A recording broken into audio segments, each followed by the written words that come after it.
जब से कान्हा का जन्म हुआ है ना, मैं तब से देख रही हूँ, तब से हम पे कोई भी संकट आती है ना, तो अचानक से कोई अपरिचित हमारी सहायता करने आ जाते हैं और जाते समय कान्हा की आज्ञा लेके जाते हैं और कभी कभी तो इसे प्रभु बोल के जाते हैं।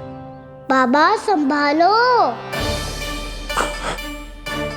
यशोदा, इस जानकी को चढ़ो है और विचित्र विचार तुम्हारे मन में है। अरे सब जानते हैं कि हमारा परिवार राजसी, तुम्हें पता ना चलते हो वो, पर हमारे कान्हा को सब राजकुमार ही समझते हैं देखकर,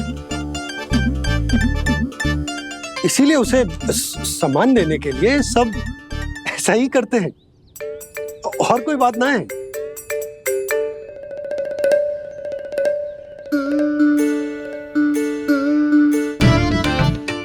अब जे मेरे लल्ला को ऐसे क्यों घूर रहे हैं? बुरी दृष्टि लगाएंगे क्या? वैद्यराज जी, आपके सहायक तो गए, अब आप यहाँ क्यों हो? वो क्या है ना, मैं अपने रोगी का निरीक्षण करके पूरी तरह से संतुष्ट होकर ही जाता हूँ।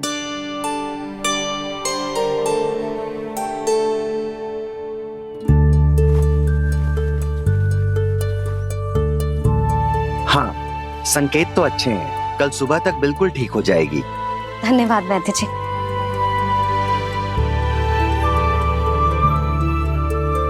बस तो फिर हम कल पकड़न पकड़ाई खेलेंगे जानकी।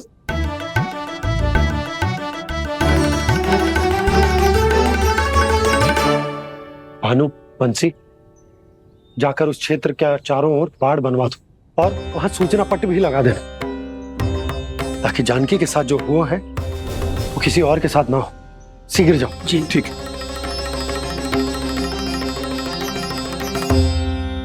बाड़ और सूचना पट लगवाने से समस्या का समाधान नहीं होगा बाबा।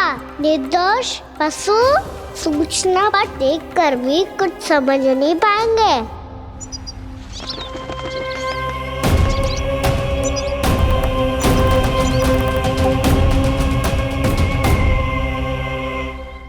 तो तुम्हारे कहने का अर्थ यह है कि व्योमासुर मारा जा चुका है और वो बालक अब भी जीवित है। हाँ महाराज, मैंने गोप बालकों को कहते सुना था कि कृष्ण ने छलिया को मोक्ष दे दिया है, पर वृंदावन सुरक्षित नहीं है महाराज। वो एक बहुत बड़ी समस्या से जूझ रहे हैं। कैसी समस्या? गांव के निकट क्षेत्र में किसी विषैले सर्प का निवास है।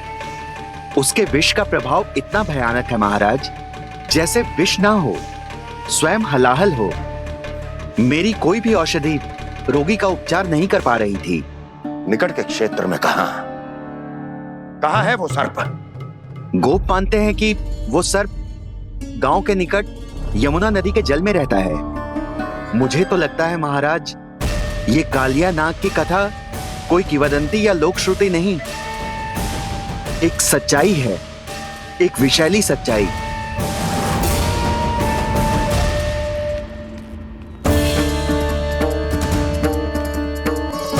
कालिया का सामना करने का समय आ गया है, पर उससे पहले मुझे बुलाना होगा उन्हें।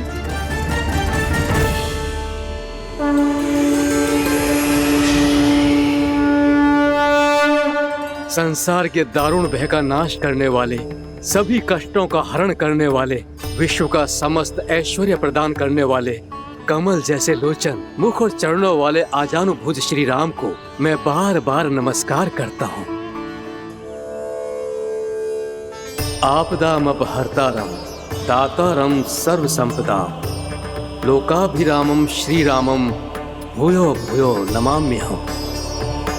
कागभूसोंडी कागभूसोंडी कागभूसोंडी। प्रभु क्षमा करें, मुझे जाना होगा।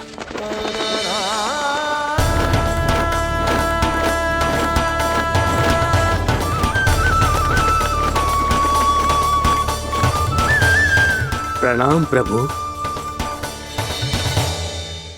अनेक बार मैं आपके दर्शनों के लिए आया प्रभु।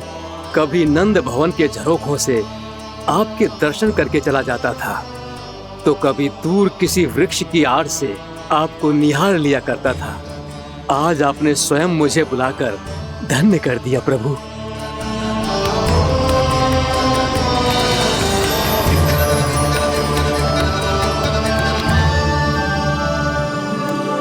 मैंने आपको यहाँ एक विशेष कारण से बुलाया है। आपके श्राप से इस कालिया नाग को मुक्त करने का समय आ गया है। ये तो बहुत ही उत्तम समाचार है प्रभु। इतने वर्ष बीत गए, मुझे आज भी स्मरण है वो दिन जब मैंने उन्हें श्राप दिया था। अपने क्रोध पर नियंत्रण खोकर बहुत बड़ी भूल कर दी थी मैंने प्रभु। बीती हुई घटनाओं पर दुखी होके कोई लाभ नहीं है। हमें भविष्य की ओर देखना होगा।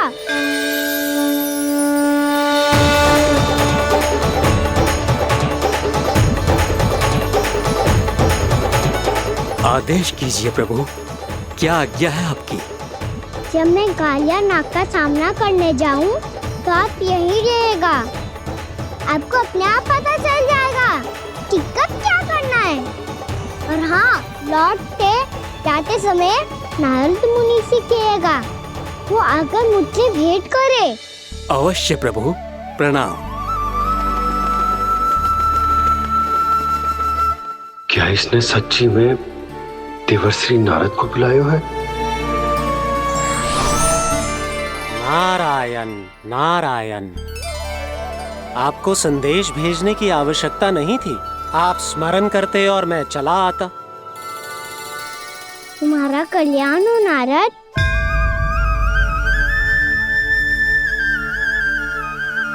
मैंने तुम्हें एक विशेष कार्य के लिए बुलाया है। आज्ञा दीजिए प्रभु। तुम्हें एक बार फिर कंस से भेंट करनी होगी। विचार कीजिए महाराज, क्या आप बिना किसी शंका के कह सकते हैं कि कौन सी पंखुड़ी पहली है और कौन सी आठवीं? उस दुष्ट से भेंट करना स्वयं कीचड़ में उतरने के समान है प्रभु। कमल पुष्प प्राप्त करना हो तो कीचड़ में उतरना पड़ता है नारद। आपका आदेश तो मैं स्वप्न में भी नहीं टाल सकता प्रभु। कंस कालिया नाग के बारे में जान गया है, पर वो उसका सामना करने का साहस नहीं कर पाएगा। मैं आतुर हूँ प्राप्ति, मूर्ख नहीं। मेरी बुद्धि फिर नहीं गई है। मैं स्वयं उस कालिया जैसे महाविषैले सर्प के सामने खड़ा हो जाऊं और अपने ही काल को आमंत्रित कर लूं। तो फिर अपने लाभ के लिए उसका प्रयोग करने का कोई और उपाय सोचिए स्वामी। कुछ ऐसा कीजिए कि यमुना नदी का पूरा जल विषैला हो जाए और वृंदावन वासी उसका उपयोग करे, और आपका काल कहलाने वाला वो बालक स्वयं काल के गाल में चला जाए। उत्तम उत्तम सुझाव है प्राप्ति। अब मुझे उस कालिया तक पहुंचने का मार्ग ढूंढना होगा। उसको विवश करने का कोई उपाय ढूंढना होगा, क्योंकि व्यक्तिगत रूप से उससे भेंट करना असंभव है। असंभव। आप सही कह रहे हैं प्रभु। कंस में उतना सामर्थ्य नहीं कि वो कालिया नाग का सामना स्वयं कर सके। वैसे तो कालिया गरुड़ देव का भी सम्मान नहीं करता, तो फिर वो कंस का सम्मान क्यों करेगा भला? नहीं करेगा, पर कंस तुम्हारा सम्मान अवश्य करेगा नारद। तुम्हारी बातें भी सुनेगा और मानेगा भी। ये मेरी योजना का बहुत ही महत्वपूर्ण भाग है। तुम कंस के पास जाओ और कहो कि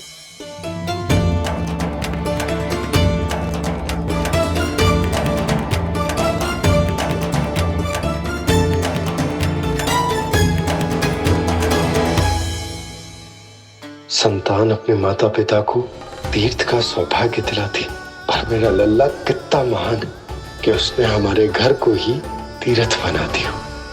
ऐसा तीर्थ जहां मेरी आंखों के सामने भक्त और भगवान का मिलन हो रहा है।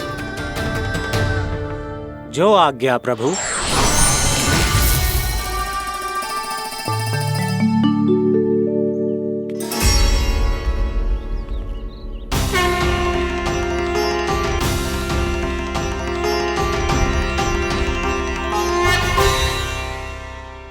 बाबा कान्हा, ये सब क्या चल रहा है?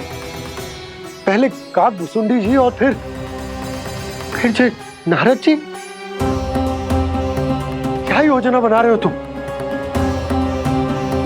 कान्हा, बता ना लल्ला, क्या सोच रहे तू? कान्हा देख, अगर तुझे अपने बाबा को ना बताना हो ना, तो अपने भक्त को बता दे। क्या सोच रहे हो लल्ला? क्या करने वाले हो आप?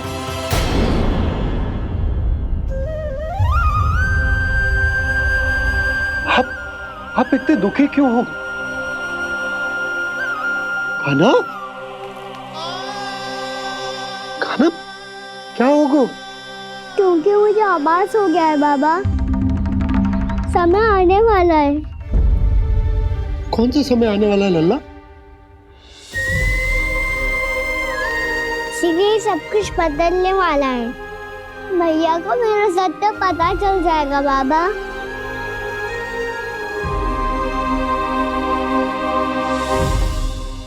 पर लल्ला, इसका काग भुसुंडी और कालिया नाग से क्या संबंध है? ऐसा क्या हुआ था और क्या होने वाला है?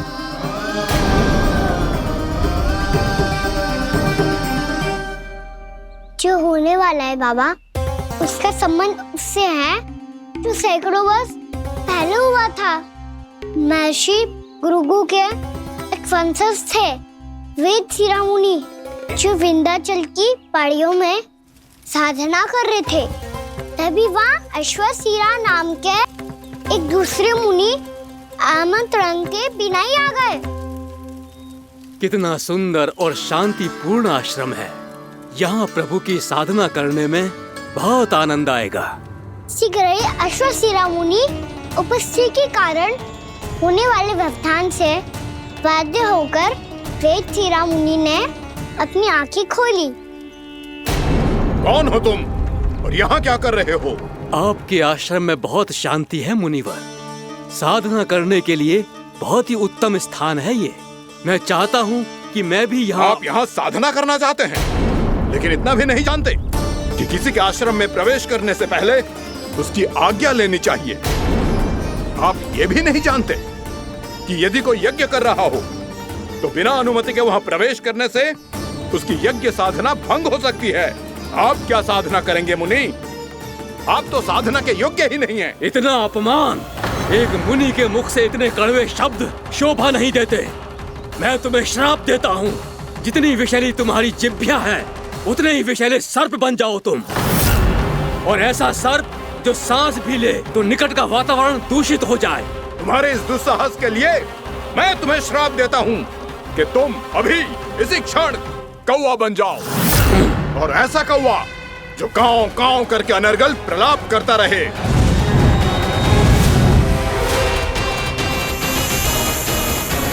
ये मैंने क्या किया? ये मैंने क्या किया? क्रोध के कारण दोनों ने एक दूसरे को श्राप दे दिया। पर दोनों ही मेरे भक्त हैं, और भगवान होकर मैं अपने भक्तों को इतनी कठिनाई में कैसे देख सकता था। इसीलिए जिस संकट में उन दोनों ने अपने आप को फंसा लिया था, उसका समाधान करने में मैं उनके पास गया। देखिए ना प्रभु, ये क्या हो गया हमसे? हमारी रक्षा कीजिए प्रभु, मार्ग दिखाइए हमें। क्रोध पर नियंत्रण ना होने के कारण आप दोनों ने एक दूसरे को बहुत ही भीषण संकट में डाल दिया है। अब दोनों ही तपस्वी, तप के बल से दिए गए आपके श्राप को लौटाना भी संभव नहीं है। प्रभु कोई तो उपाय होगा, हम आपके शरण में हैं प्रभु। अपराध तो हमसे हुआ है प्रभु, पर अब आपसे ही आशा है। कुछ ऐसा कीजिए भक्त वत्सल, जिससे हम दोनों के श्राप का प्रभाव कुछ कम हो जाए। आप दोनों ही मेरे भक्त हैं, इसलिए आपकी पीड़ा का निवारण करने का एक उपाय है मेरे पास।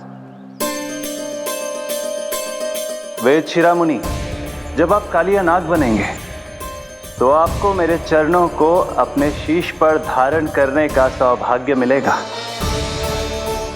और अश्र शिरोमुनि, आप काग योनि होने के बाद भी आप श्रेष्ठतम ज्ञान और सर्वाधिक यौगिक सिद्धियों के स्वामी होंगे और प्रवचन दिया करेंगे।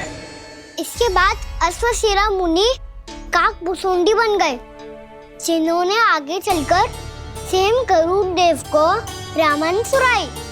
और मुनि वेदशिरा, महर्षि कश्यप और देवी कत्रियों के पुत्र कालियानाग बनकर जल में, और अब वही कालियानाग जमुना जी में, जिनके कारण जानकी के प्राण लगभग चले ही गए थे। अब कालियानाग को उचित स्थान पर भेजने का समय आ गया है बाबा। पर ये तो अच्छी बात है कान्हा, वेदशिरा मुनि को दिया हुआ तुम्हारा वचन भी पूरा हो जाएगा, जमुना जी की शुद्धि भी हो जाएगी। इस सब के बाद भी तुम दुखी क्यों हो? क्योंकि इसके बाद मैया के सामने मेरा रहस्य खुल जाएगा बाबा। उन्हें पता चल जाएगा कि उनका बालक कोई साधारण बालक ना है। भविष्य में जो होने वाला है उसे सबके सामने घटने से रोकना मेरे लिए भी संभव ना होगा। मैया को सब पता चल जाएगा। क्या पता चल जाएगा रे मुझे?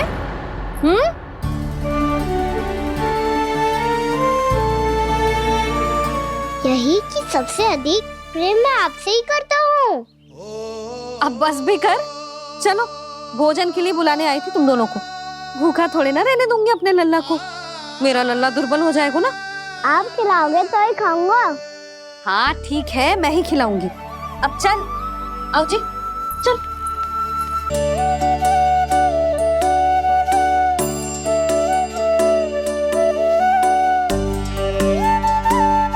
मैया खेलो ना मेरे साथ। मैया सुनो ना, मेरी बात ना मानोगी? अभी बहुत कार्य पड़े लल्ला, देख जानकी को औषधि भी देने जानो है ना। औषधि मैं दे दूंगा, फिर तो खेलोगी ना आप मेरे साथ? पिछले कुछ दिनों से अपनी मैया का अधिक से अधिक प्रेम पाने का प्रयास करो है कान्हा। इसका तो एक ही अर्थ हो सकता है कि कछु बहुत बड़ो होने वालों है। कान्हा रुक जा लल्ला। कान्हा क्यों तंग कर रहा है? मैया को पहन लेना। कान्हा, कान्हा, ये क्या करो तूने?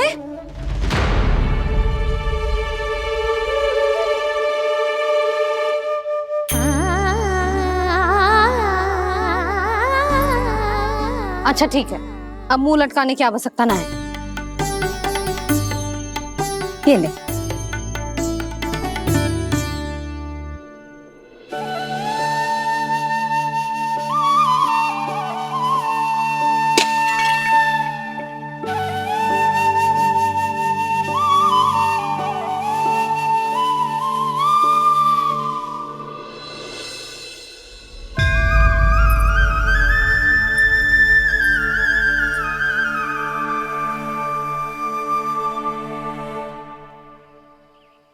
तंग करे मैया को खिजाए, खेले रूठे मनाए,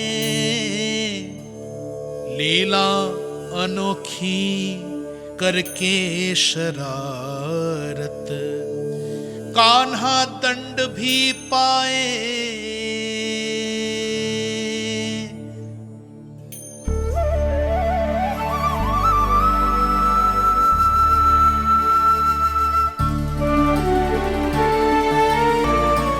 रूठना मनाना, खेलना खिलाना, पहले शरारत करके क्रोध दिलाना और फिर क्षमा मांग लेना, ये सब जानबूझकर कर रहे है कान्हा। जैसे जीवन भर के लिए अपनी मैया की ममता को अपने हृदय में समेट कर रखना चाहते हो। कैसे कैसे करूं उस कालिया से मित्रता, कैसे करूं उसका उपयोग?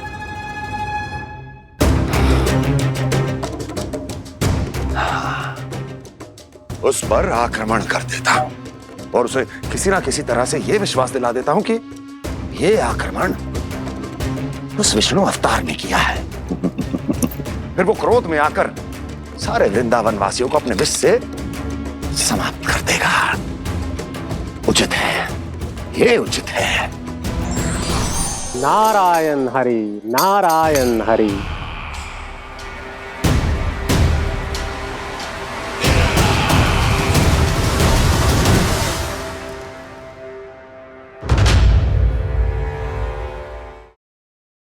यशोमती मैया के नंद लाला। नारायण हरि, नारायण हरि।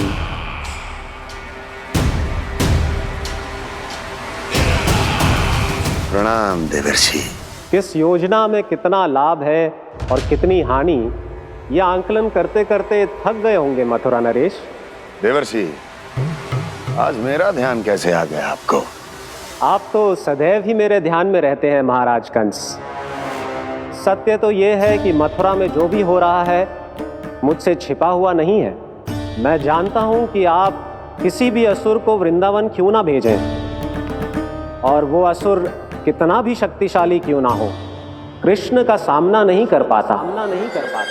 या तो पराजय स्वीकार करके आपके पास लौट आता है, या तो फिर वीर गति को प्राप्त हो जाता है।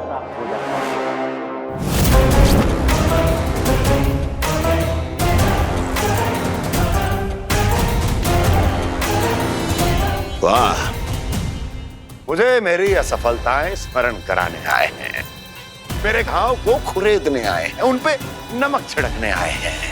मित्र को शत्रु समझने की भूल मत कीजिए महाराज कंस। मैं तो आपकी सहायता करने आया हूं।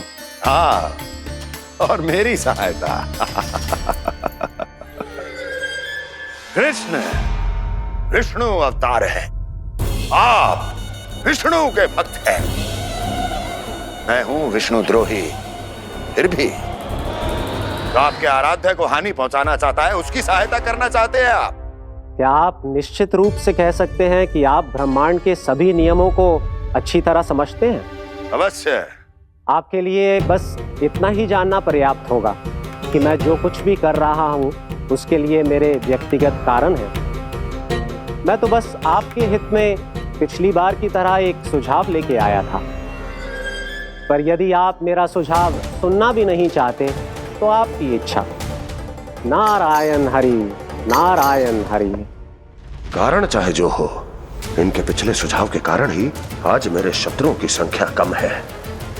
अन्यथा मैं देवकी के अन्य पुत्रों को भी जीवित छोड़ देता, और आज वो सब अपने भाई के साथ मिलकर उसकी शक्ति को अनेक गुना बढ़ा देते। ठहरिए देवऋषि,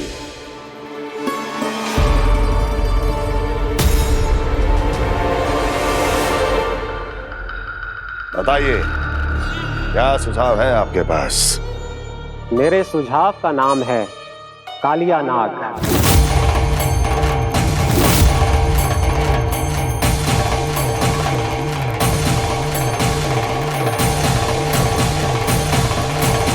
उसके विषय में मैं जानता हूं देवर्षि। तो समस्या यह है कि मैं स्वयं उससे मिलने नहीं जा सकता, उससे भेंट नहीं कर सकता। उस कृष्ण की हत्या के लिए उसको वृंदावन जाने के लिए तैयार नहीं कर सकता। तो मत जाइए उसके सामने, और ना उसे भेजिए कृष्ण के सामने।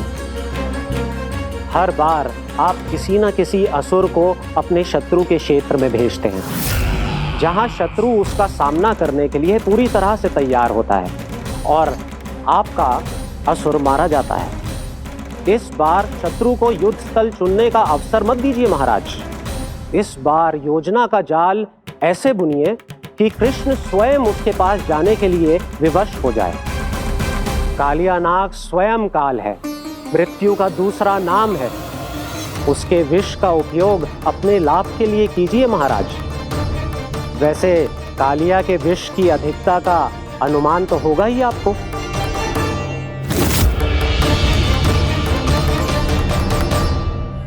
एक बार जो उसके क्षेत्र में पहुंच गया, फिर उसके विष से बचना असंभव है।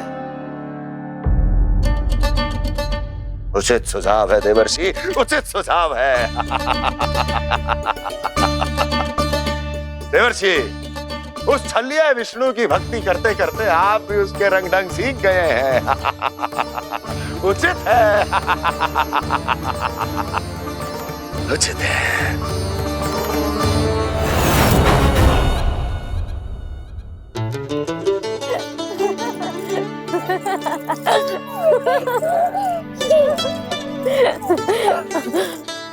बस बस, बहुत आनंद ले लियो लल्ला। बस अब दूध पी ले। ठहर ठहर, गर्म है। जी ले पी।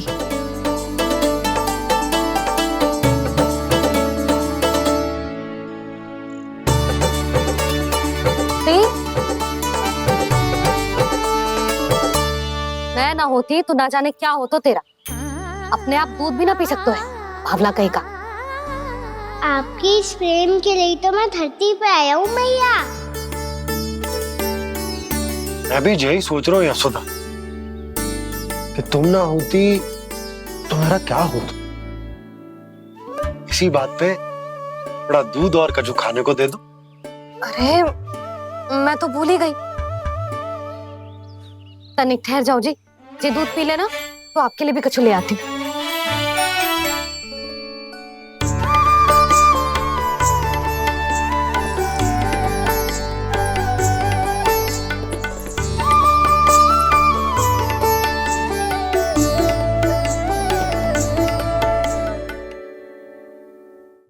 प्रणाम महाराज। आपकी आज्ञा के अनुसार बिल्कुल वैसा ही पत्र तैयार किया है जैसा आप चाहते थे।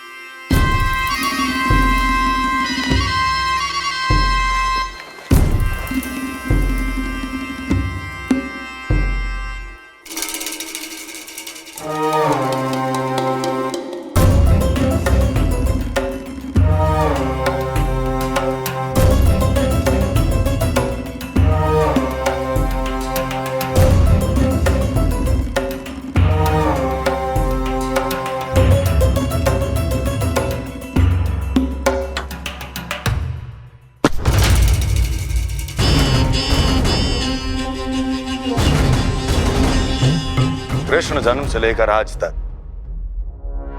ये मेरी सबसे महत्वपूर्ण योजना है। इसका सफल होना निश्चित है दूत,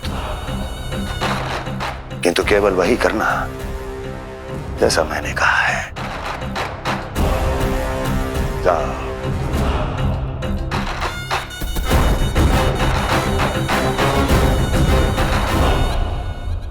कान्हा,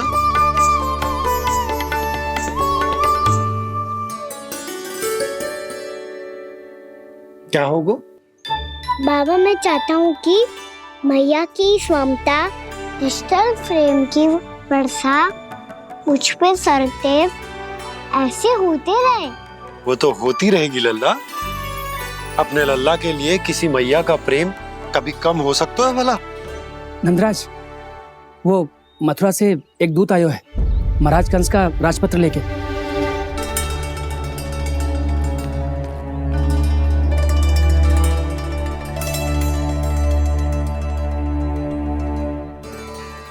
कान्हा अब क्या करने वाला है? तेरे बाबा कहाँ गए? हाँ? कंस मामा का खेल आरंभ हो गया है, पर मैया वो सब सुनेगी तो व्यर्थ चिंतित हो जाएगी। बस थोड़ा बाहर गया मैया, कछु खा लिये से। बाहर इस समय? मैया क्या होगा? मैया देखो ना, पीठ पे कुछ हो रहा है। मेरा हाथ ना पकड़ो, आप करो ना। यहाँ? क्षमा करना मैया, पर अभी बाबा को ही संभालने दो ये सब। कहिए, क्या संदेश लाए हैं आप? नहीं नंदराज, नहीं। महाराज कंस का आदेश है कि ये संदेश सभी गांव वालों के साथ ही पढ़ा जाए। ठीक है, मैं गांव वालों के सामने पढ़ दूंगा, पर मुझे तो दीजिए पढ़ने के लिए। महाराज की आज्ञा का पालन करना आपके लिए भी आवश्यक है नंदराज। सभी गांव वासियों की सभा बुलाइए। बंसी, सभी गांव वालों की सभा बुलाओ। राजपत्र में ऐसा क्या संदेश भेजो है कंस ने? अब मेरे पत्र को पढ़कर सब भौचक के रह जाएंगे। और वो कृष्ण, उस कृष्ण के पांव के नीचे से तो भूमि खिसक जाएगी, आकाश फट पड़ेगा, बिजलियां गिर जाएंगी। प्राप्ति, ओ प्राप्ति, कंस का पत्र स्वयं को बहुत अधिक शक्तिशाली समझता है ना वो। अब देखता हूं कैसे वो इस महासंकट का सामना करता है। वो कृष्ण, वो अपनी मृत्यु स्वयं चुनेगा या मृत्यु की वेदी पर चढ़ा देगा प्रिय वृंदावन वासियों को।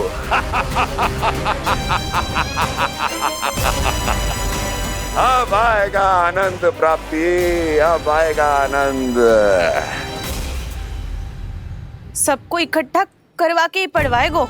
अवश्य ही कोई विशेष संदेश दिया होगा कंस ने। मैं भी यही सोच रही हूँ सुलक्षणा जी, कछु ना कछु तो विशेष है, पर जे हो क्या सकता है? हाँ, बात तो सही है। ऐसा क्या हो सकता है? सभी गांव वासियों के सामने पढ़ा जाए, कछु तो विशेष अवश्य लग रहा है। बाहर तक कोलाहल क्यों हो रहा है? मैया, मैया, अब क्या होगा? मैया देखो ना, सर पे कछु हो रहा है। लल्ला, नारायण ने तुझे हाथ दिए हैं ना? पीठ की बात अन्य थी। अपने सिर की सेवा स्वयं कर। सर पे तो हाथ पहुंच रहा है ना?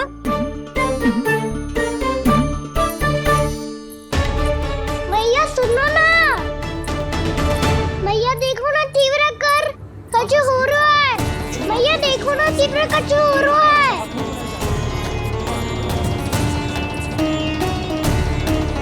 सब लोग आ चुके हैं, अपना संदेश सुनाइए आप। गोपराज नंद और सभी वृंदावन वासियों को सूचित किया जाता है कि मथुरा अधिपति और आप सभी के महाराज कंस ने कल सुबह भव्य पूजा का आयोजन किया है। इसके लिए राज्य को वृंदावन के क्षेत्र के निकट यमुना नदी के मध्य में खिलने वाले 1 कोटि कमल के पुष्पों की आवश्यकता है। इसीलिए आप सभी को यह आदेश दिया जाता है कि ये सभी कमल के पुष्प प्रथम पहर से पहले राजसभा में पहुंचा दिए जाए। इतने सारे वो भी प्रथम पहर से पहले कैसे हो सकते हैं? यदि आप ऐसा करने में असफल रहे तो इसे राज आज्ञा का उल्लंघन माना जाएगा और राजद्रोह के आरोप में आप सभी को कड़े से कड़ा दंड दिया जाएगा। स्मरण रहे, यदि कल की पूजा में इन 1 कोटि कमल के पुष्पों का ना पहुंचने के कारण कोई व्यवधान आया तो समस्त वृंदावन वासियों को दोषी माना जाएगा और पूरे गांव को निवासियों सहित धूल में मिला दिया जाएगा। कल प्रथम पहर तक का ही समय है आप सबके पास।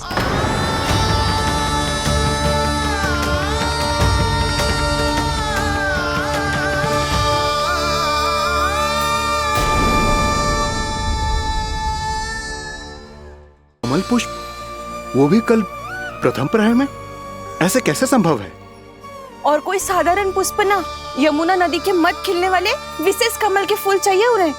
लेकिन यमुना नदी में तो कालिया नाग ने विष घोल के रखा है, तो फिर कैसे हो पाएगा? जी असंभव है। हमारी मृत्यु का संदेश भेजा राजा कंस ने। सदैव की भांति इस समस्या पर भी गांव के बड़े ही विचार करेंगे। बालकों का यहाँ होना उचित ना है।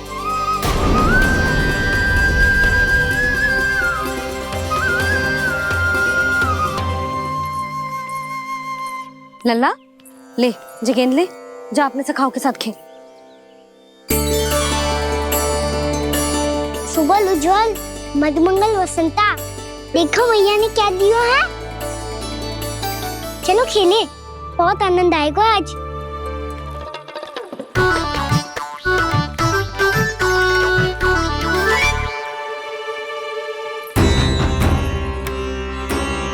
भानु, बंसी, जाओ और शीघ्र ही वो घेरे का कार्य समाप्त करो।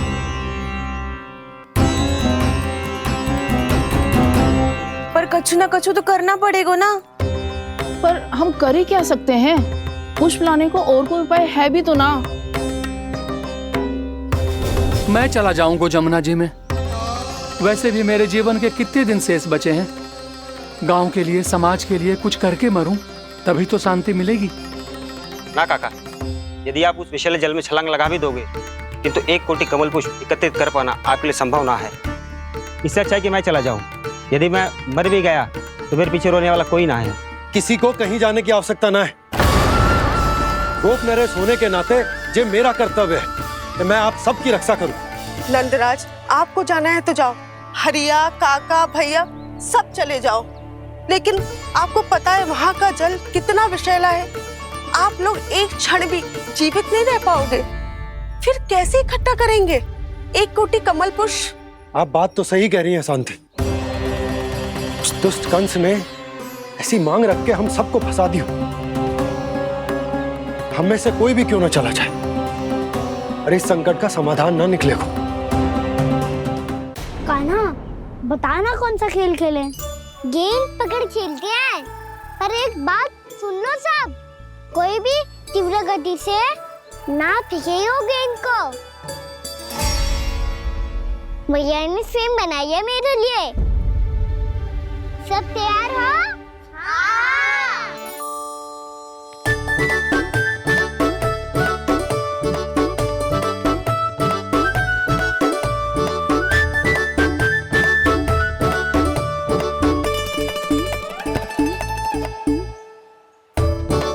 मुझे दो, मुझे दो।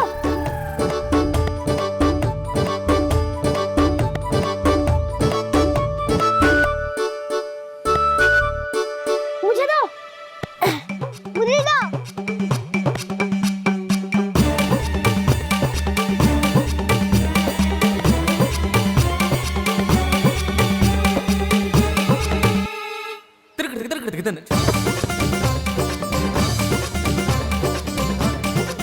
कान्हा, इतनी धीरे से फेंकेगो तो कैसे आनंद आएगो? थोड़ा बल लगा के फेंक। हाँ कान्हा, हम अभी बड़े हो गए हैं, तू अब भी छोटे बालकों की तरह फेंक रहा है।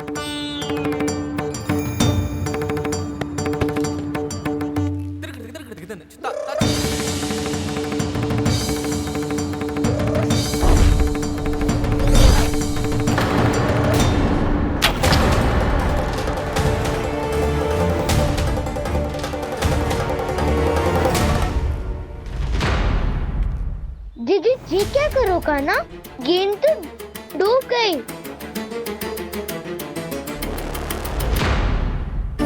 अच्छा, तो ये सब इसकी योजना का भाग था ताकि ये कालिया का सामना कर पाए। तुम सबने तो कही थी तीव्र गति से फेंको। देखो फिकवा दी ना मेरी गेम। मुझसे नदी में।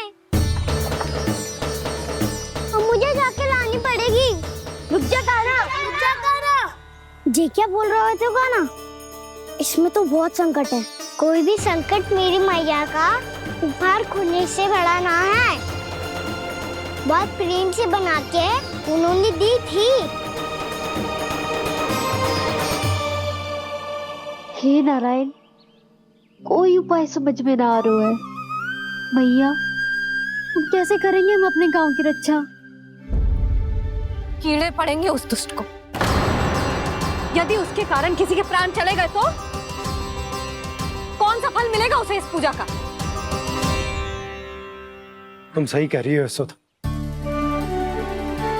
और हमारे पास कोई और दूसरा विकल्प भी तो ना है।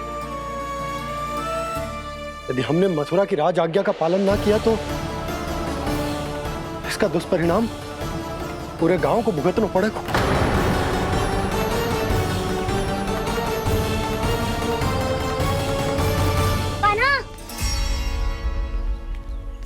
हमें पता है कि तो भगवान है, दिव्य है, बहुत शक्ति है तुझमें।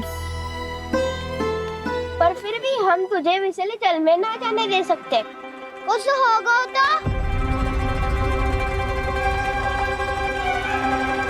तुम सब इतनी हट कर रहे हो तो ठीक है, ना जाऊंगा। गेट कहाँ गिरी है, कितनी दूर गई है, ये तो देख लूं, ताकि उसे बाहर निकालने का कोई उपाय ढूंढ पाऊं।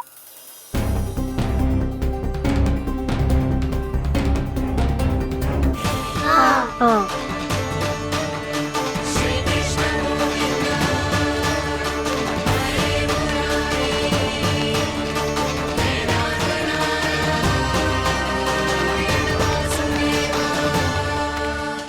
कान्हा की ये लीला तो समझ ही नहीं आ रही। पहले इसने देवश्री नारद को मथुरा जाकर कंस को भड़काने के लिए कहा, फिर स्वयं ही दुखी भी हो गया कि अब इसका रहस्य सबके सामने खुल जाएगा।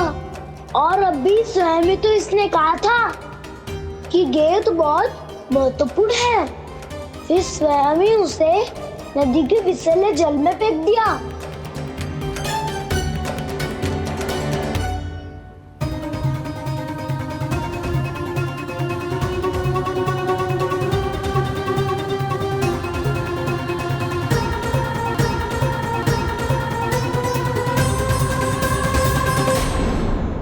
यशोमती मैया के नंद लाला।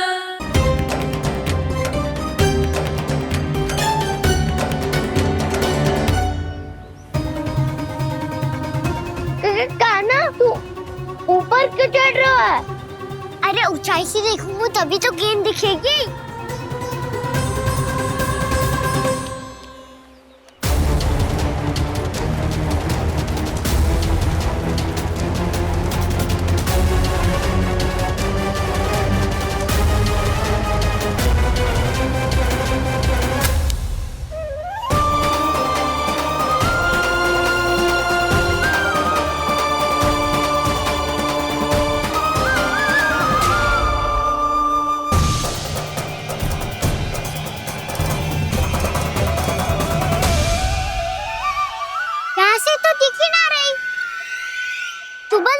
से फेंकी थी ना?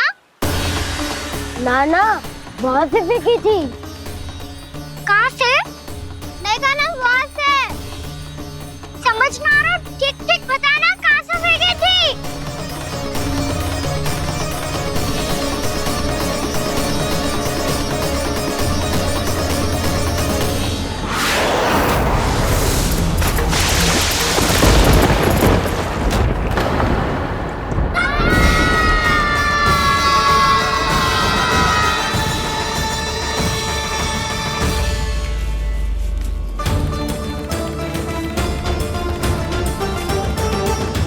कालिया नाग के क्षेत्र में जाकर कोई भी जीवित वापस ना लौट सको।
क्या किया वाना ने? कालिया नाग तो उसे देखते ही निकल जाएगा।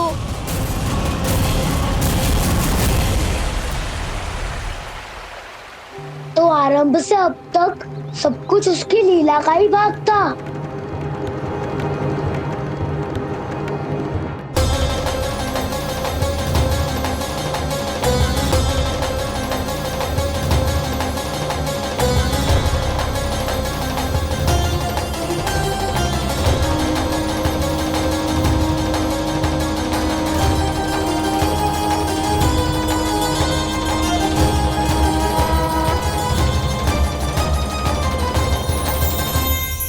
इतना सुंदर रूप, मन मोहने वाली मुस्कान, अद्भुत तेज और भगवान जैसी दिव्यता। कौन हो तुम? हाँ, तुम्हें देखकर तो हम सब सम्मोहित ही हो गए।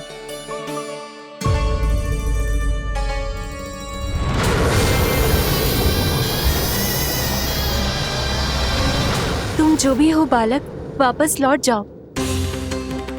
हमारा हृदय तुम्हें ही देखते रहना चाहता है, किंतु यदि हमारे पति जाग गए तो तुम्हें अवश्य हानि पहुंचाएंगे। ये बहुत विषैले है बालक, कालकोट जैसे भयानक। इनके विष से तुम नहीं बच सकोगे। नंदराज, कालिया नाग के विष का प्रभाव बढ़ते ही जा रहा है। पहले 8 कोस तक उसके विष का प्रभाव था, अब तो 1 योजन से अधिक क्षेत्र में फैलो है। जल पीने के प्रयास से अनेक पशु मारे गए हैं और नदी के निकट के वृक्ष और वनस्पति सब नष्ट होने लगे।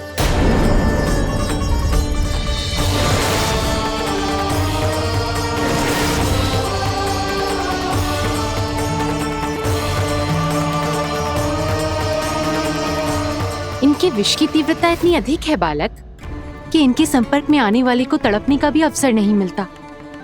इनके विष की अग्नि क्षण भर से भी कम समय में प्राणवायु को जलाकर राख कर देती है।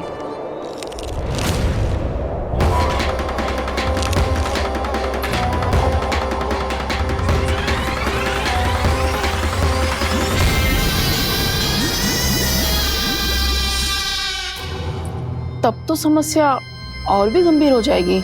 मैंने तो सुनो है कि कालिया नाग कम से कम 2 योजन लंबा है, सैकड़ों फन है उसके।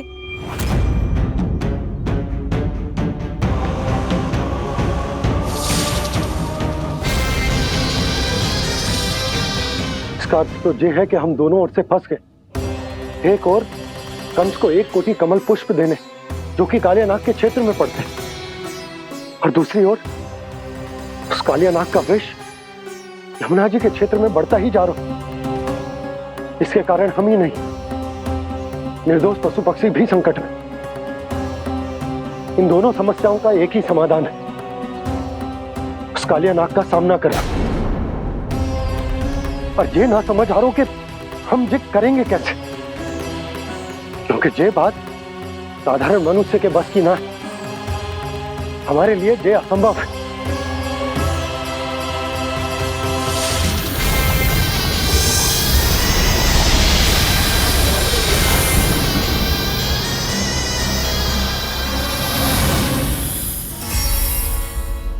अब तो तुमने अपनी आंखों से भी देख लिया बालक, ये कितने विषैले हैं।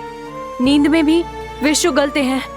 इससे पहले कि तुम्हें कुछ हो जाए, चले जाओ यहाँ से, मान लो हमारी बात।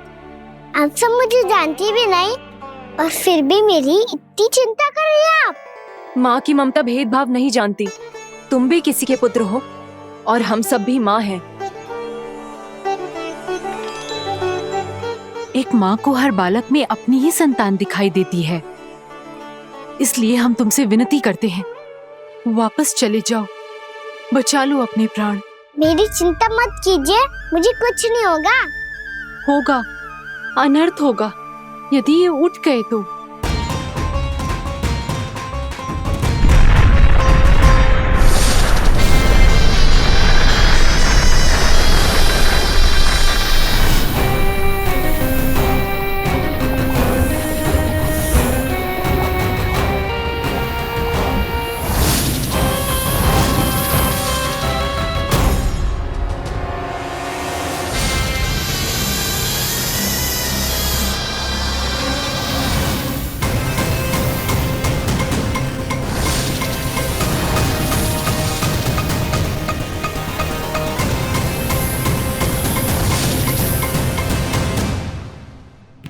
सामने होते हुए भी अपने इश्क को केवल वही देख सकता है जो अपना अभिमान त्याग चुका हो। पर पूर्व जन्म में मेरा भक्त होने के नाते मेरा सत्य स्वरूप देख पाने में मुझे इसकी सहायता करनी चाहिए।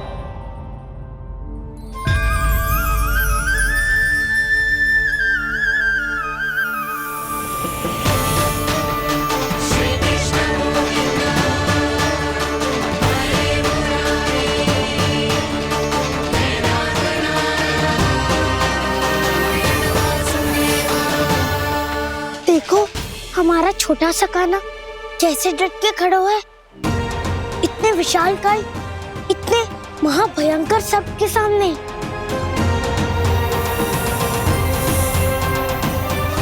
ये कोई भगवान नहीं है जो इसके सामने हाथ जोड़ रही हो तुम सब।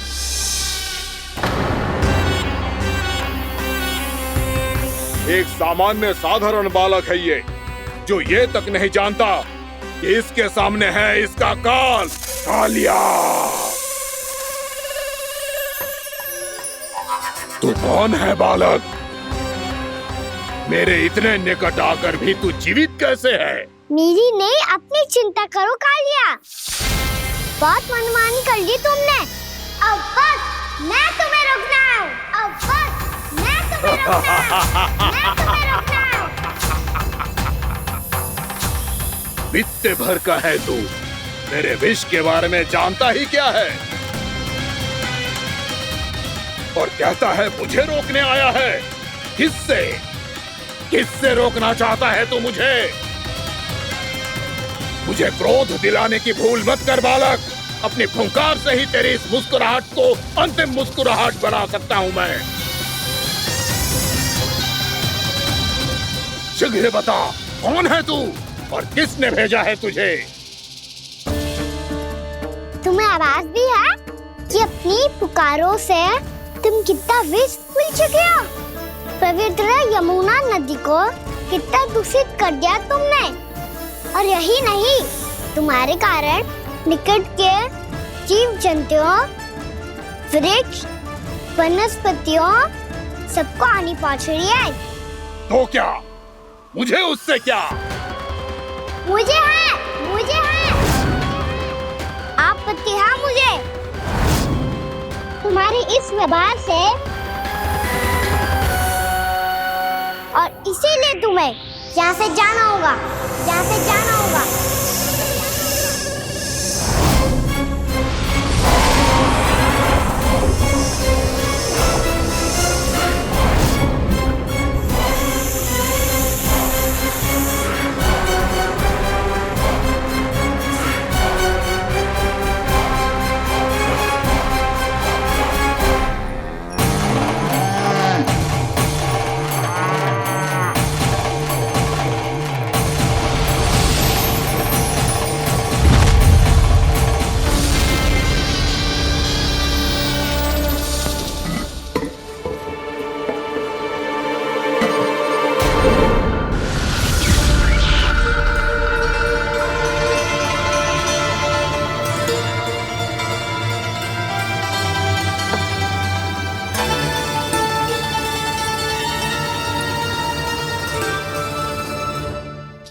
मुझे आदेश देने का साहस भी कैसे किया तूने?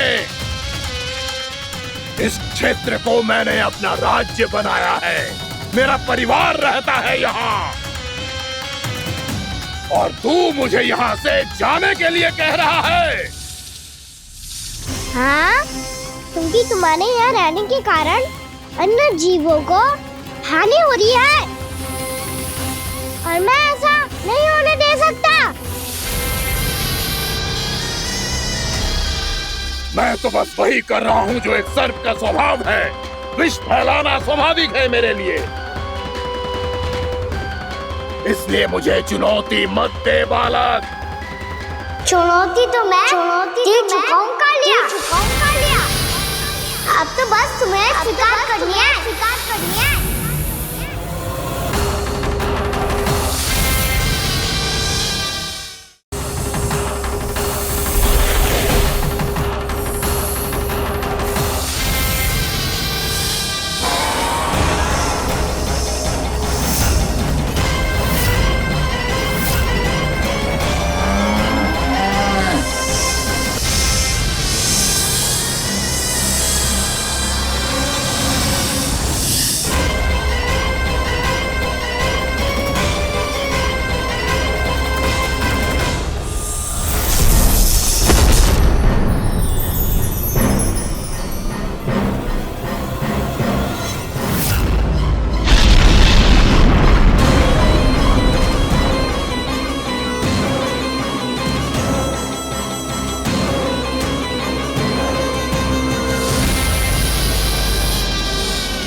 करने दे रहा हूँ।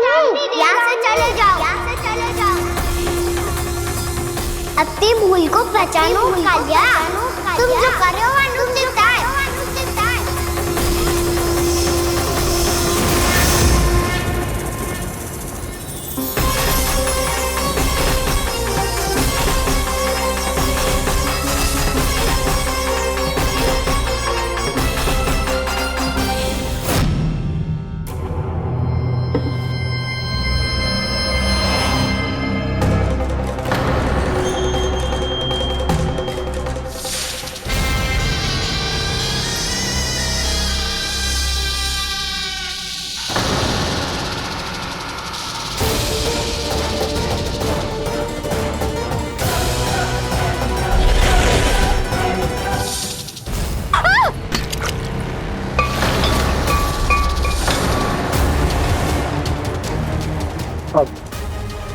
मैं आता हूँ।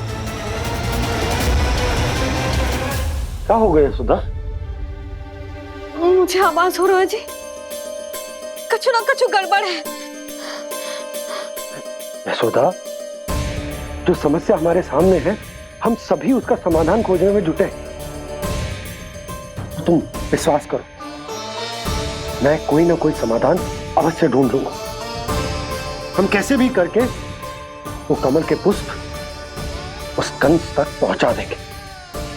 नाना, समस्या उससे कहीं अधिक है, उससे कहीं अधिक बड़ी, उससे कहीं अधिक भयानक है।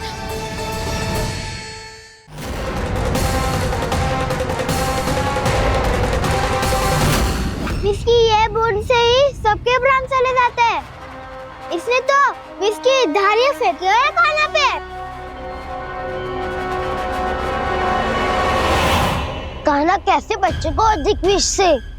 इसका विष तो क्या, ये सर स्वयं भी छू तक नहीं पाएगा हमारे कान्हा को।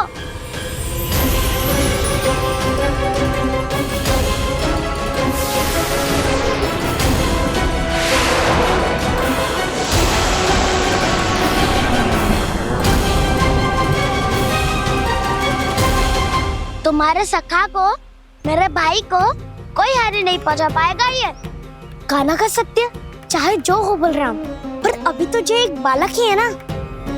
देखो कैसे विष के कारण स्थिर हो गया है।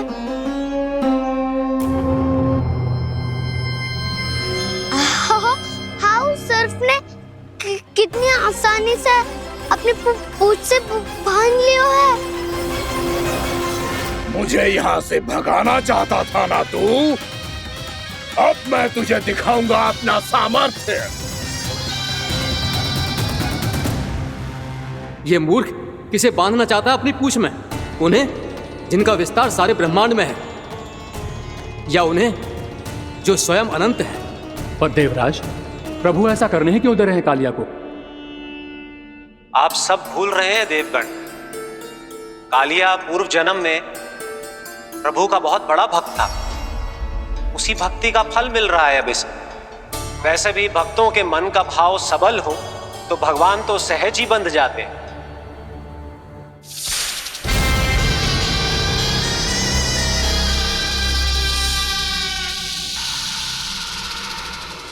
बलराम, तुमने ही तो कही थी कान्हा को कछु ना होगो। देखो दुष्ट ने चारों ओर से जकड़ लियो है।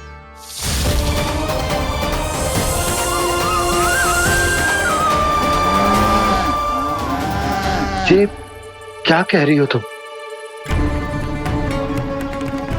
सुधा जी, क्या हुआ? घबरा क्यों रही हो आप?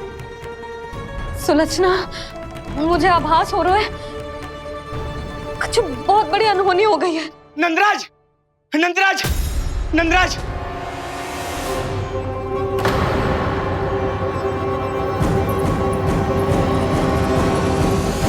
नंदराज, कान्हा ने जमुना नदी में छलांग लगा दी है। कान्हा ने जमुना नदी में छलांग लगा दी है। कान्हा ने जमुना नदी में छलांग लगा दी है।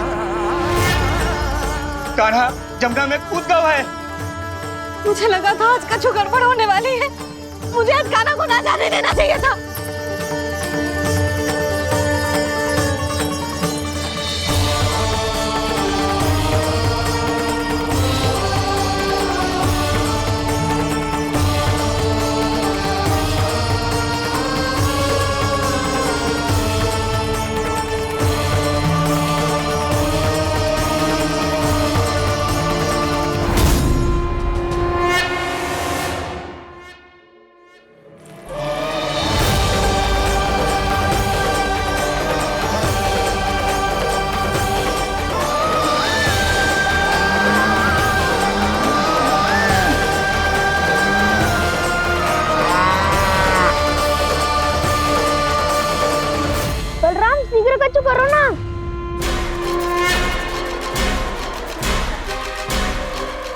कुछ भी करो पर कान्हा को बचाओ। नाग बहुत भयंकर है, कान्हा अकेले ना संभाल पाएगा इसे।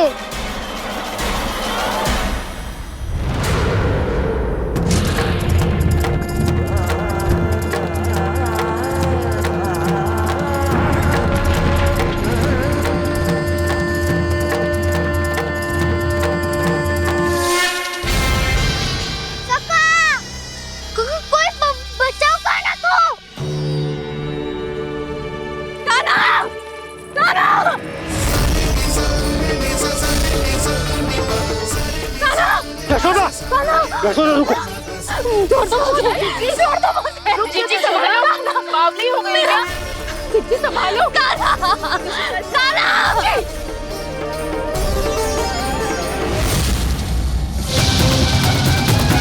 यशोमती मैया के नंद लाला।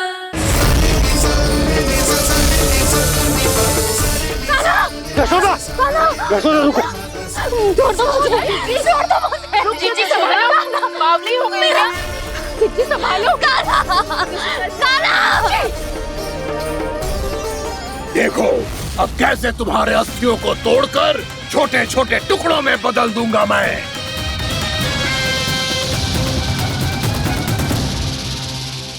जी आप जाओगी तो आप भी फंस जाओगी। अपने लल्ला के लिए मैं किसी भी संकट का सामना करने के लिए तैयार हूँ। छोड़ो ना यशोदा, हमें कोई और उपाय खोजना पड़ेगा। कोई और उपाय? आप देख ना रही मेरा कान्हा किस दशा में है। कान्हा मैया के वश में नहीं है, नहीं तो ये अपने लल्ला के लिए साक्षात काल का भी सामना कर ले। ये तो केवल कालिया नाग है। हे नागराज, आप मेरे प्राण ले लो पर कान्हा को छोड़ दो। ना नागराज, आप मेरे प्राण ले लो, मैं विरोध भी ना करूंगी। ना नागराज, आप मुझे मार दो पर मेरे कान्हा को छोड़ दो। ना ना ना ना नागराज, मेरे प्राण ले लो, हमारे कान्हा से क्या शत्रुता है आपकी? प्रभु के लिए जो प्रेम यशोदा मैया के हृदय में है, वही इन सभी गोपियों के हृदय में भी है।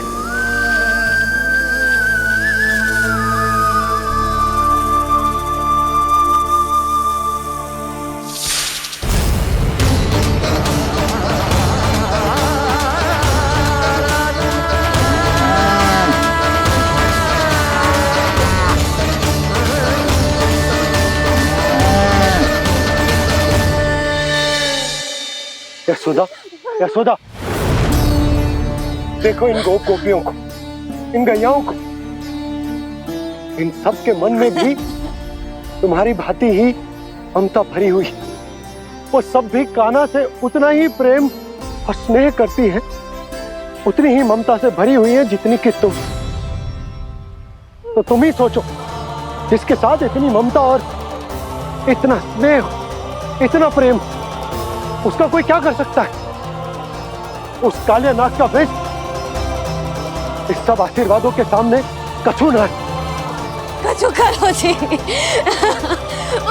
उसे बोलो वो मेरे प्राण ले ले, मेरे कान्हा को छोड़ दे। यशोदा,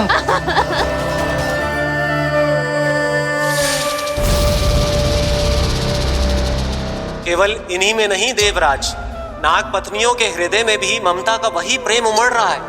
देखिए। मैं आपके हाथ जोड़ती हूँ स्वामी, इस बालक को छोड़ दीजिए। ये अवश्य ही कोई दिव्य आत्मा है स्वामी। हम आपसे विनती करते हैं स्वामी, इस नन्हे बालक को हानि मत पहुंचाइए स्वामी। मेरी पत्नियां मेरे ही शत्रु के लिए विनती कर रही हैं। अब यदि इसके पक्ष में एक शब्द भी कहा तुम सबने, तो मैं इस बालक से पहले तुम सबके प्राण ले लूंगा। हो रहा प्रसन्न नाग कालिया, विजय को निश्चित जान। रोते बिलखते व्याकुल सब, संकट में देख कान्हा के प्राण।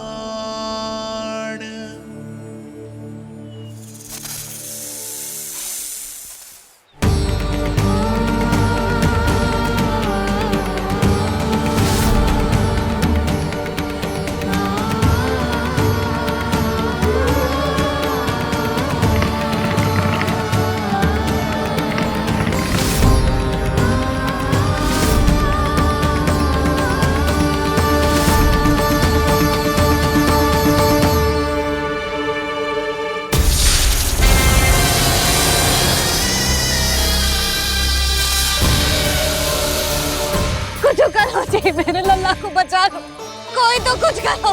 जीजी संभालो जीजी ना। यशोदा, यशोदा तुम शांत हो जाओ, मैं कान्हा को वापस लेकर आऊंगा, मैं रक्षा करूंगा उसकी। ना नंदराज, नंदराज नहीं, कम से कम आप तो समझो नंदराज, कालिया के पास आप जाओगे तो आप भी फंस जाओगे।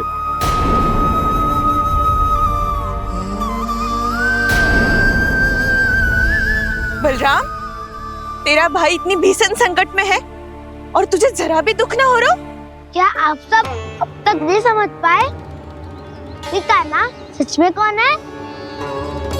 छोटे बाबा, आप तो उसका सत्य जानते हैं ना?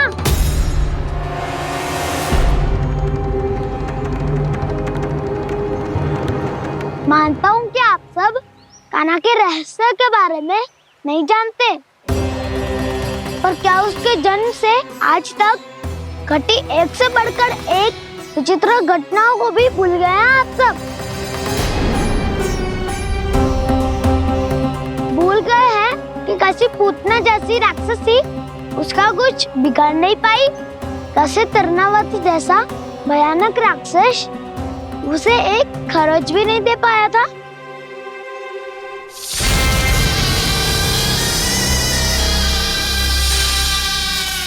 आप सबने अपनी आंखों से देखा था ना, बकासुर से कान्हा की रक्षा करने देवता स्वयं आए थे, पर सत्य तो ये है कि वह सभी देवता भी उस असुर के सामने असमर्थ हो गए थे। तब कान्हा ने बहुत ही आसानी से उस भयंकर असुर का वध किया था, एक ही बार में धराशायी कर दिया था उसे। तो आप सभी सोचिए, बार बार ऐसे असाधारण कार्य करने वाला बालक साधारण कैसे हो सकता है? अब तो आरंभ से ही सारा सत्य जानते हैं छोटे बाबा। रहस्य छुपाने में सदैव कान्हा की सहायता करते आए हैं आप, और आज आप स्वयं ही उसके सत्य को भूल रहे हैं। और तुम सब भी तो जानते हो कान्हा की शक्तियों के बारे में, तो क्या तनिक भी विश्वास न आया अपने सखा पे? बलराम, जे तू क्या कह रहे है? मैंने जो कहा उसका एक एक शब्द सत्य है छोटी माँ। यदि प्रभु की इच्छा हुई तभी कुछ ही क्षणों में सब कुछ अपनी आंखों से स्वयं अनुभव कर लेंगे आप।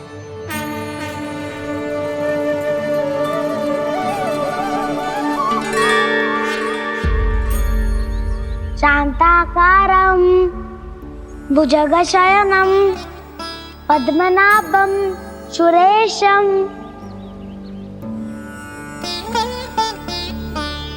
विश्वाधारं गगनसदृशं मेघवर्णं शुभांगं लक्ष्मीकान्तं कमलनयनं योगी वीरध्यानगम्यम्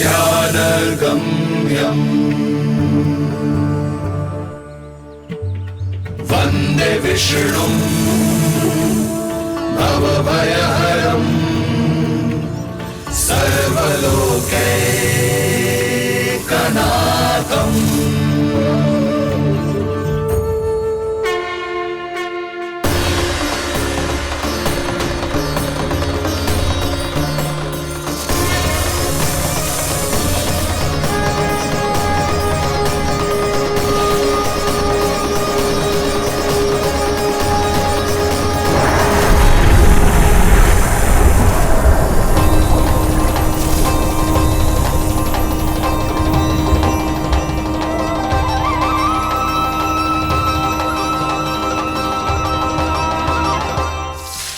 लगता है बालक कि तू मेरी जगत से निकल गया तो अब बच जाएगा तू?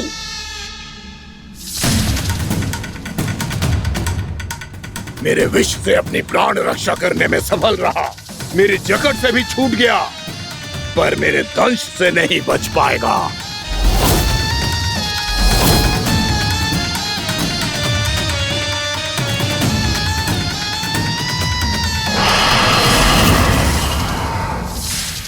अब भय से भाग रहा है, पर मैं तुझे मृत्यु देकर रहूंगा।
मेरा नन्हा सा कान्हा कितनी देर भाग पाएगा?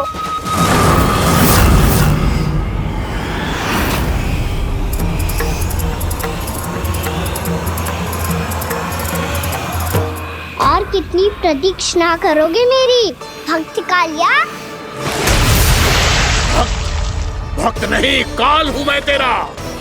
जब अहंकार का मुकुट बुद्धि को ढक लेता है तो भक्त अपने भगवान को भी नहीं पहचान पाता। व्यर्थ की पहेली में मत उलझा बालक, ना मैं भक्त हूँ और ना तू भगवान।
जिसके लिए इतने व्याकुल हो रहे थे, उसे छूकर कालिया नाग का हलाहल जैसा विष भी चरणामृत बन गया है और यमुना जी के जल में फैल चुके विष के प्रभाव को भी नष्ट कर रहा है।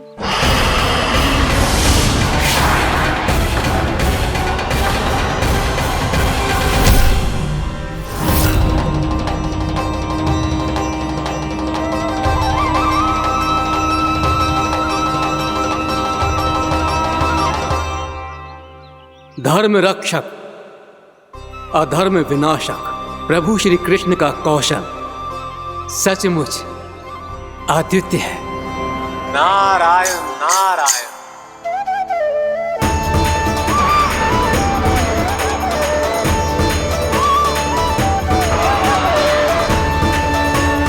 मेरा भार तुम्हारे भीतर के अहंकार का प्रतीक है कालिया।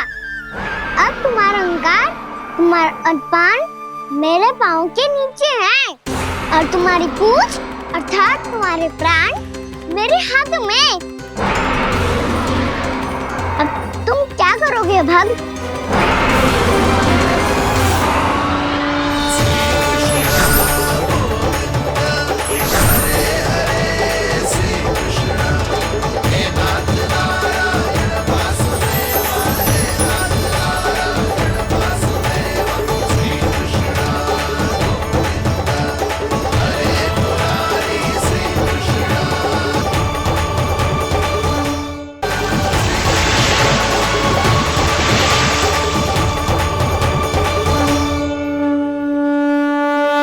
प्रभु, भले ये आपको पहचानने में असमर्थ हो, पर हम सब ने आपको पहचान लिया है।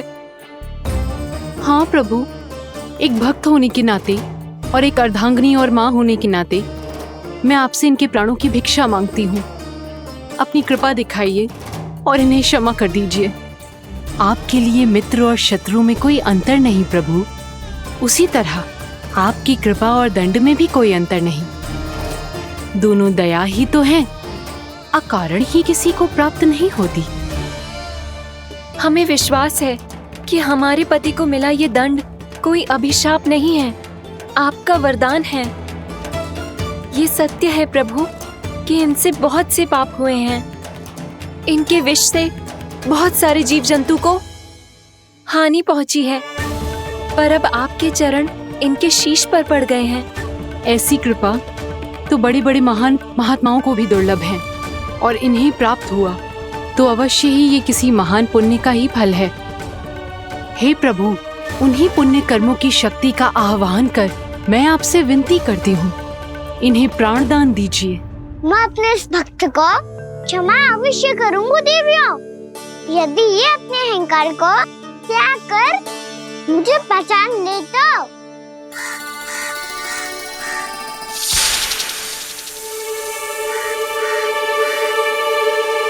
मैं तुम्हें श्राप देता हूँ, जितनी विषैली तुम्हारी जिह्वा है उतने ही विषैले सर्प बन जाओ तुम।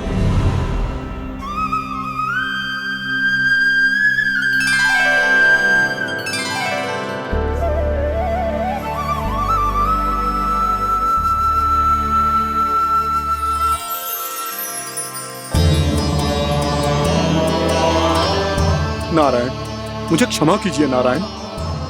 मैं तो आपका परम भक्त था, किंतु मैं आपको पहचान नहीं सका। इसका दंड तो मुझे मिलना ही था, किंतु मैं अब प्रायश्चित करना चाहता हूं। इसके लिए यदि आप मेरे प्राण भी ले लेंगे तो भी मुझे कोई दुख नहीं होगा। मैं अपना जीवन, मृत्यु और अपना अस्तित्व सब कुछ आपको समर्पित करता हूं। मैं तुम्हारे क्रोध के कारण श्राप मिला, जिसे विशाल सर्प के रूप में तुम्हारा जन्म हुआ, और सर्प का तो स्वभाव है विष फैलाना। इसीलिए तुम्हें दंड नहीं दूंगा मैं, सिर्फ सभी अपराधों का पश्चाताप कर लिया। इसीलिए मैं तुम्हें क्षमा करता हूँ कालिया।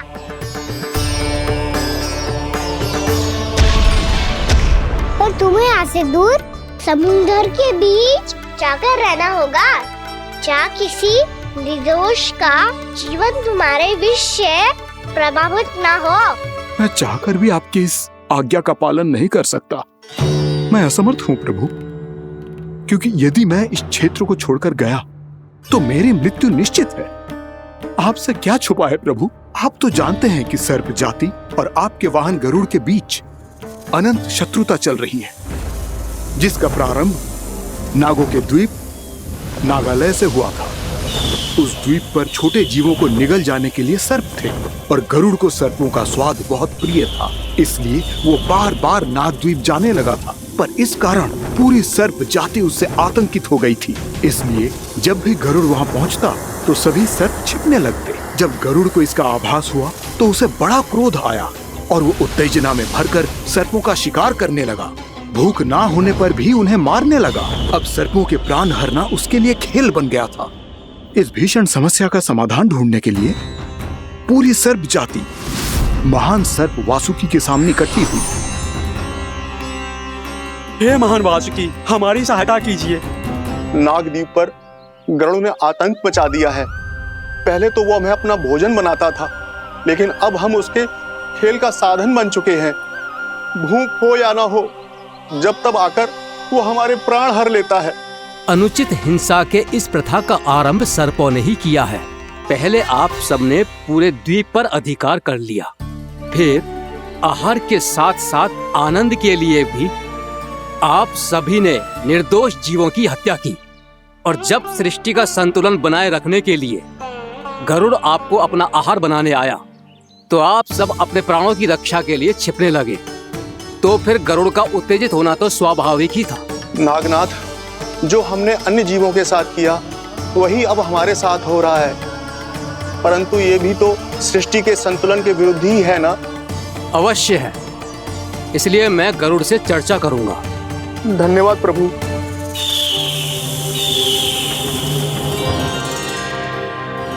यशोमती मैया के नंद लाला।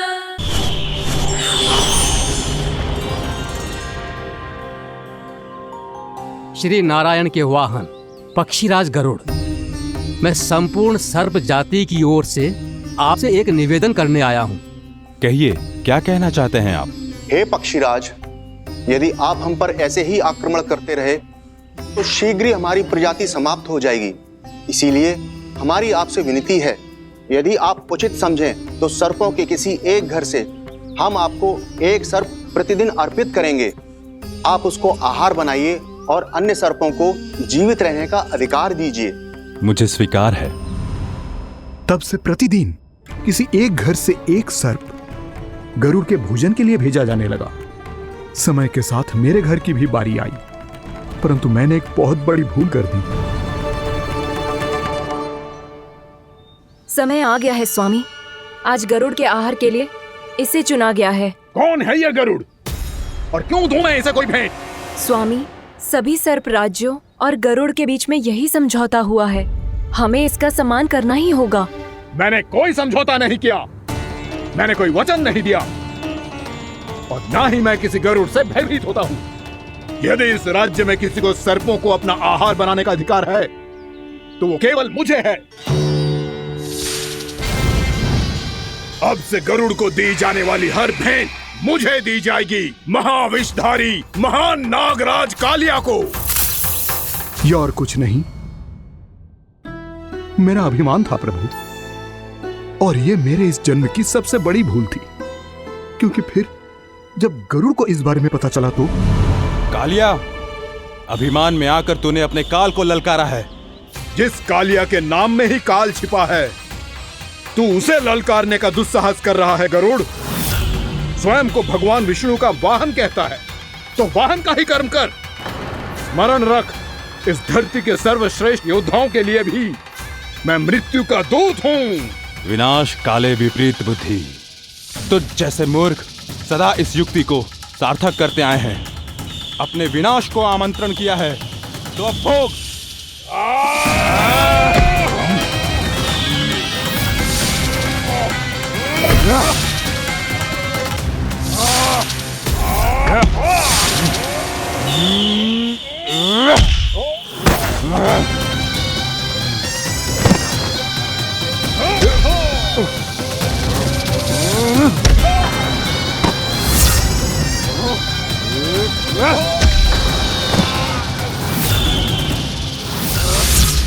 जिसने मेरा भोजन चुराने की धृष्टता की है वो इसी योग्य है। तू मुझे जानता नहीं है गरुड़, मैं महाविषधारी नाग कालिया हूँ। तेरा इतना दुस्साहस कि तूने मुझ पर चरण से प्रहार किया।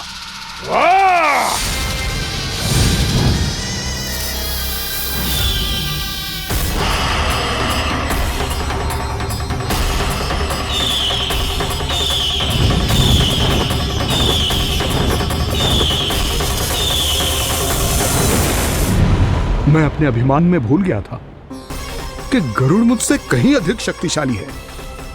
इसलिए अपने प्राणों की रक्षा करने के लिए मैं एक स्थान से दूसरे स्थान भागने लगा। नदियां, पर्वत, यहां तक कि मैंने सागर भी लांघ डाला, पर मैं जहां भी जाता गरुड़ के रूप में मेरा काल वहीं आ जाता।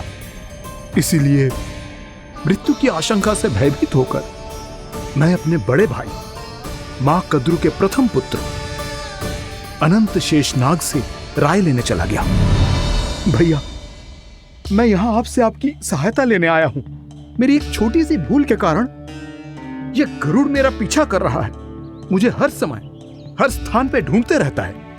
यदि उसने मुझे ढूंढ लिया तो वो निश्चित ही मेरे प्राण ले लेगा।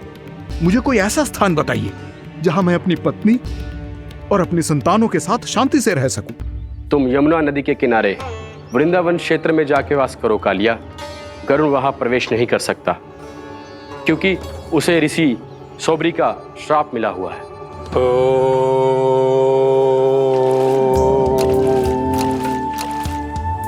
ध्यान और तपस्या का नित्य कर्म करते हुए ऋषि के मन में मछलियों के प्रति प्रेम भाव इतना बढ़ गया कि वो भूल गए सभी जीव खाद्य श्रृंखला का भाग होते हैं, और मछलियां भी इस नियम की अपवाद नहीं है। उन्हें मछलियों की अटखेली इतनी अच्छी लगने लगी कि वो इस क्षेत्र के मछुआरों को भी मछली पकड़ने की अनुमति नहीं देते थे।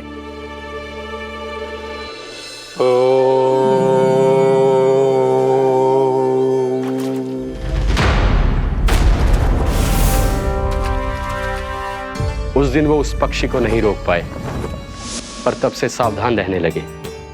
यहां तक कि अपने साधना से भी अधिक ध्यान वो पक्षियों पर केंद्रित करने लगे। ठहरो! इसी क्षण अपनी चोंच में पकड़ी इस मछली को छोड़ दो। तुम्हें इन मछलियों का आहार नहीं करना चाहिए पक्षीराज। ये तो खाद्य श्रृंखला का नियम है ऋषिवर। यदि मैं इनका आहार नहीं करूंगा तो कोई और पक्षी कर लेगा। मैं अपने आनंद या प्रतिशोध के लिए इनके प्राण नहीं ले रहा। ये तो बस मेरा भोजन है। पर यह मेरा तपस्या स्थल है। तुम यहाँ शिकार करके मेरी साधना में विघ्न नहीं डाल सकते पक्षीराज। यदि आपकी यही इच्छा है तो मैं आज के बाद यहाँ नहीं आऊंगा।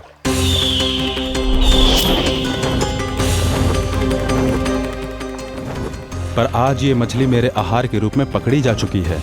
मैं वचन देता हूँ ऋषिवर, इस स्थान पर यह मेरा अंतिम शिकार होगा।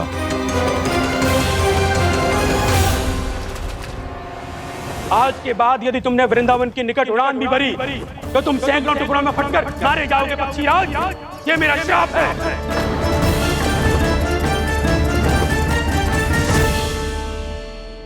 और इसीलिए भैया शेषनाग के सुझाव के अनुसार मैं यहां आ गया।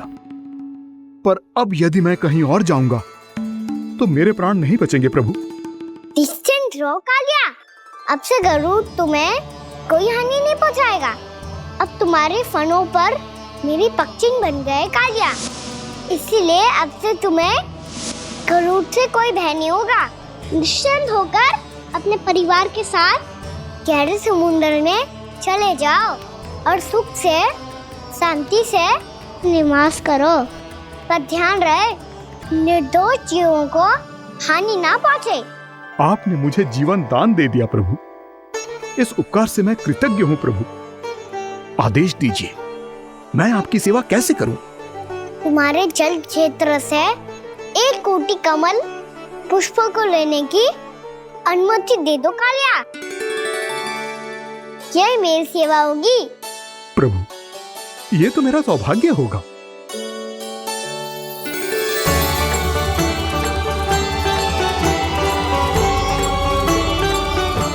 एक कोटि के स्थान पर हम 3 कोटि कमल पुष्प ले आए प्रभु। मैं तुम्हारी सेवा भाव से प्रसन्न हुआ कालिया। रमनाक द्वीप पर चले जाओ ताकि तुम्हारे कारण फिर कभी किसी निर्दोष जीव को हानि ना पहुंचे और न ही तुम्हारा विष मेरे प्रिय यमुना नदी के जल को दूषित कर पाए। मैं तुम्हें आशीर्वाद देता हूँ। आज यहाँ मेरे द्वारा तुम्हें दिए गए इस आदेश का स्मरण जो भी भक्त करेगा और प्रातः काल और संध्या काल में इसका उच्चारण करेगा, उसे फिर कभी किसी संकट से कोई भय नहीं होगा। ये स्थान अब से कालिया कुंड के नाम से जाना जाएगा। यहाँ पर स्नान करने वाला और देवताओं को इस क्षेत्र से जल का अधर देकर प्रसन्न करने वाला भक्त यदि मेरा स्मरण करके पास रखेगा तो वो अपने सभी पापों से शीघ्र ही मुक्त हो जाएगा।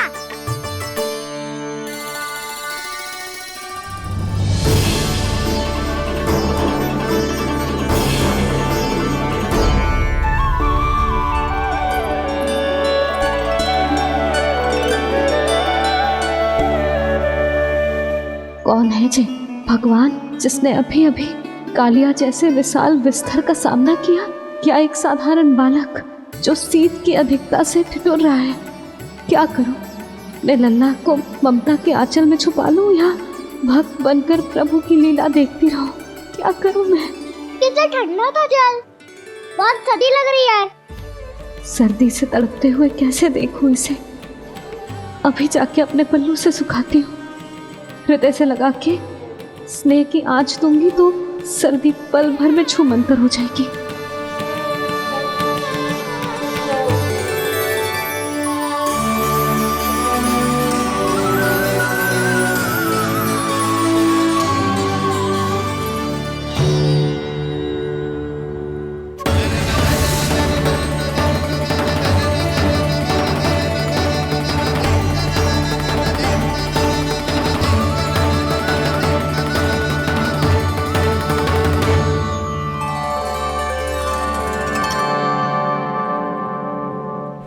मेरी आवश्यकता ना है इसे, ये तो सच्ची में भगवान ही है जिसकी ठंड दूर करने के लिए स्वयं द्वादश आदित्य प्रकट हो गए हैं।